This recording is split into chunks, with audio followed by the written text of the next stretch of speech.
Blaine Gray here, Plastering for Beginners, and today I'm going to talk about sponge float plastering, but more importantly, the main reasons I stopped doing it.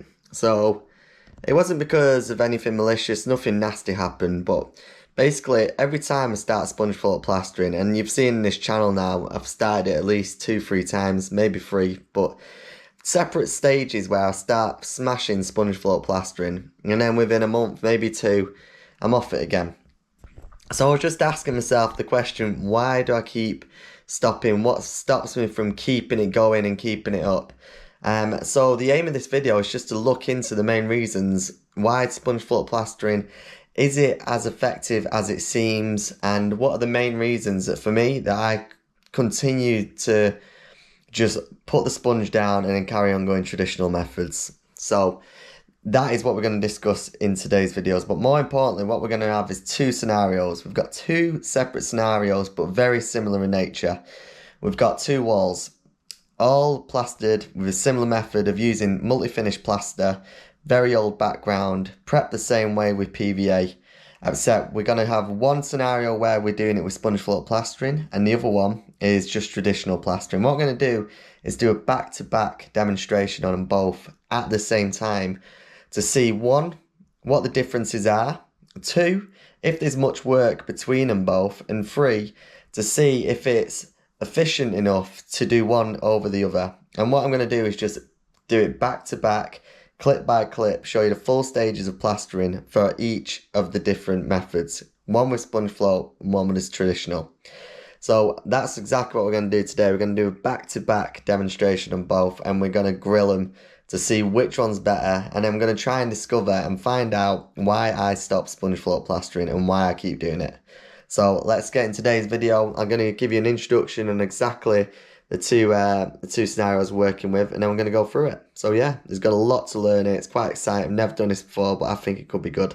Let's go into it. Also, feel free to leave a comment. Are you a sponge floater? Are you a traditionalist?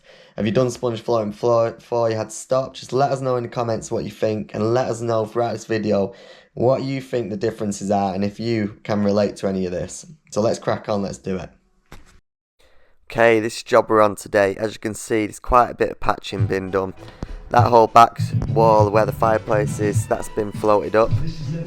We use British gypsum hardwall because this is actually going to be a bathroom. You don't want to be using bonding in bathroom because it absorbs moisture, so we've got to use hardwall for this instance. But still, the idea is the same. When I've been plastering onto bonding in the past, it's been bubbling up. It's been pretty hard to get a finish, and at times multi-finish has been temperamental, like we've said. So it's the idea of using the sponge float today because it's just helping to get a better finish when you've got different areas and different patches going on. So where we're going from hardwall to the normal finish, all the walls have been PVA'd, but there's always that bit of difference between the two, and we'll show you in this video how sponge floating can really take that out. So what we're doing here, we're just applying the plaster. I'm not going to go into logistics of application, just for the people who have seen this already.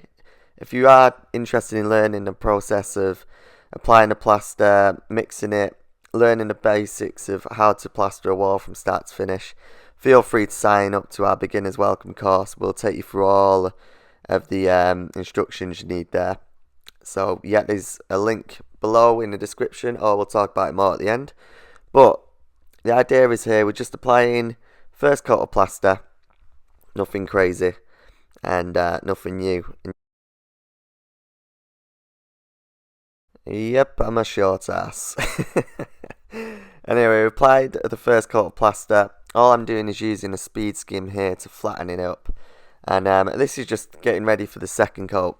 Just getting it ready, prepped and primed, so I can apply the second coat and we've got a flat surface to work on. You can flatten it by a trowel, you don't need a SPEEDSKIM, but it just takes all the hard work out of the job. And then we're jumping straight onto applying the second coat of plaster, starting from the top left, working across to the right. Same old, nothing new here. All we're doing is just getting the plaster on the walls, ready for when it comes to flattening and sponge floating. So again, just apply the plaster, starting from the top and then working our way down across the bottom.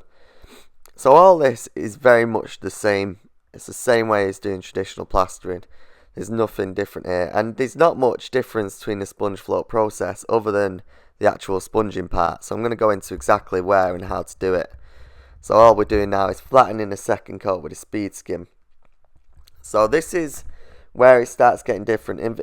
In older videos where I used to do sponge float plastering in the past, I'd flatten the wall, I'd close in with a speed skim, I'd flatten it again, and then I'd probably flatten it one more time, and then I'd use a sponge float. But to me, I started to think, why am I flattening it so much and going into so much work getting it flat to mess it up again with the sponge float and make it almost back to scratch? Okay, so now is where things change. Nothing has been different from the process we've done so far plastering.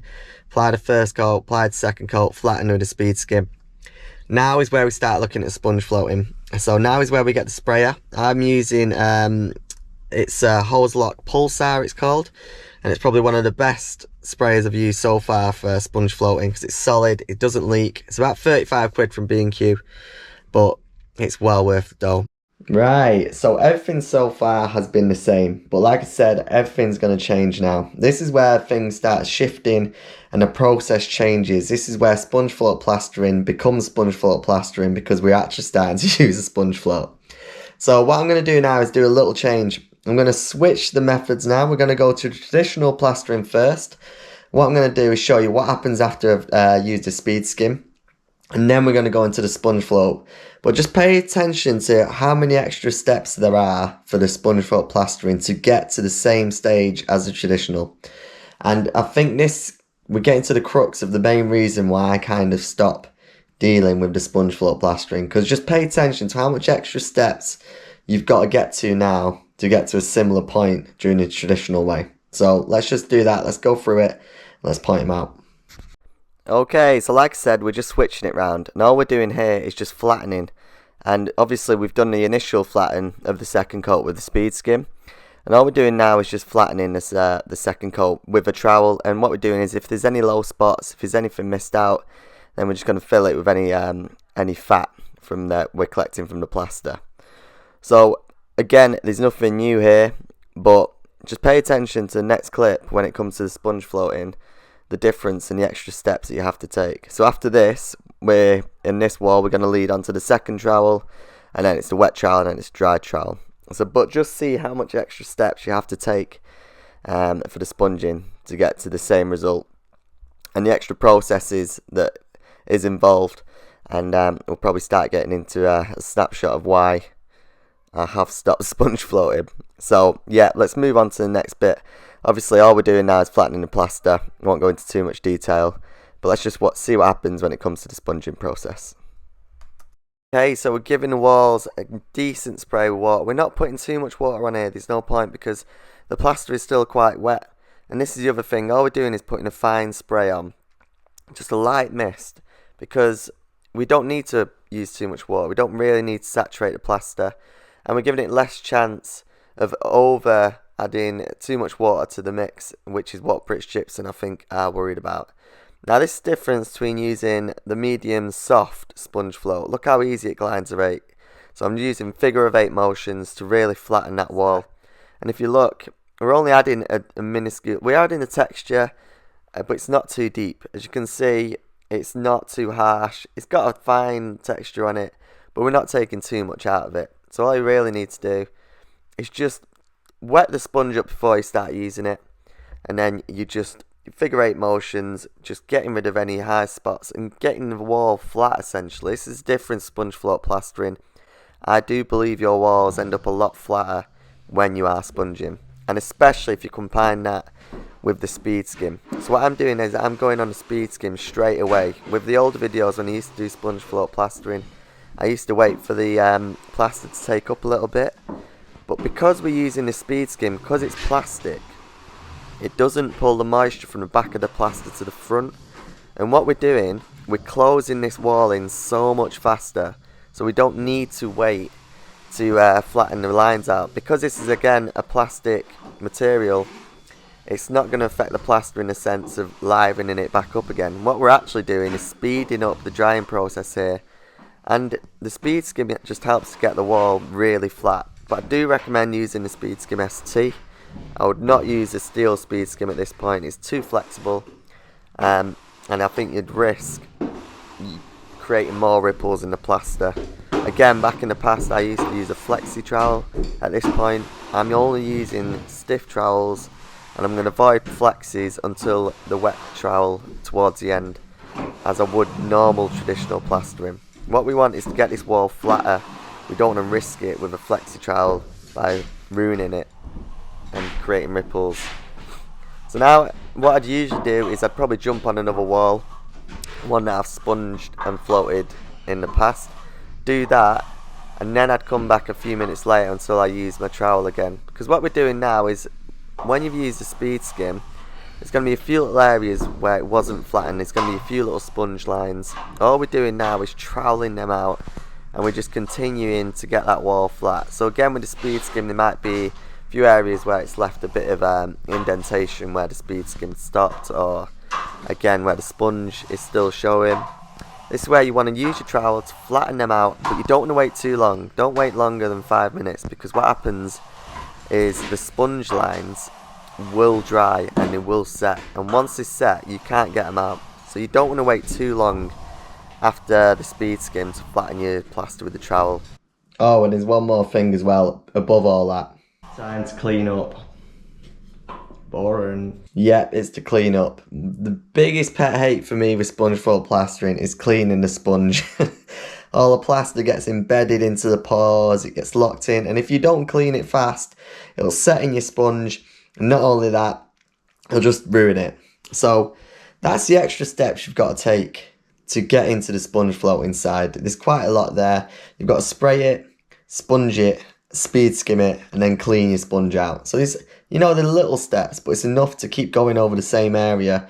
And if you're a one-man band like I am, if there's two people, it'd probably be easier, one person spraying, one following up with a sponge. But generally, there's quite a lot of extra work there.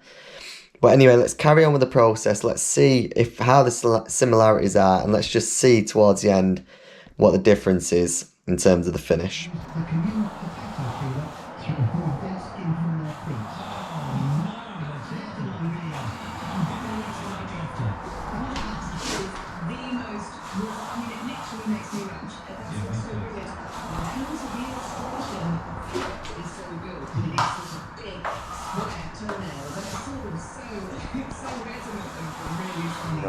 Now you can get rid of the sponge float, clean it up, get rid of all the plaster that's on the sponge, get rid of it as soon as you've used it, because what happens, it will dry and it will clog up the sponge, and you'll get through about 2 a week if you leave it to dry like that.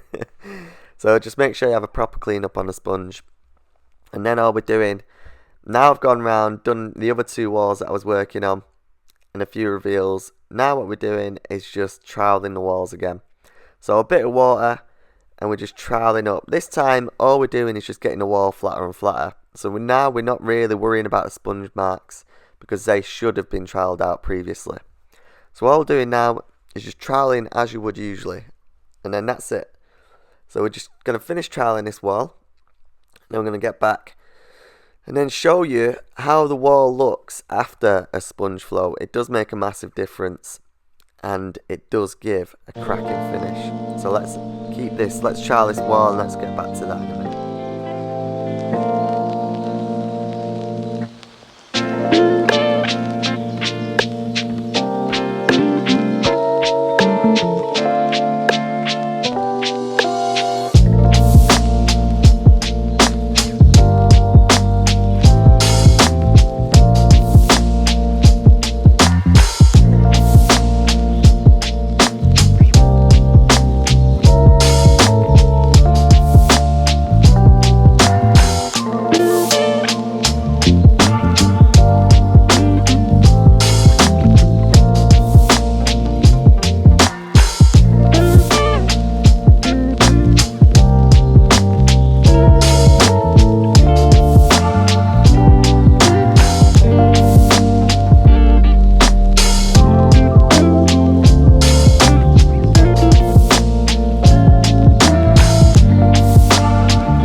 Let's have a look.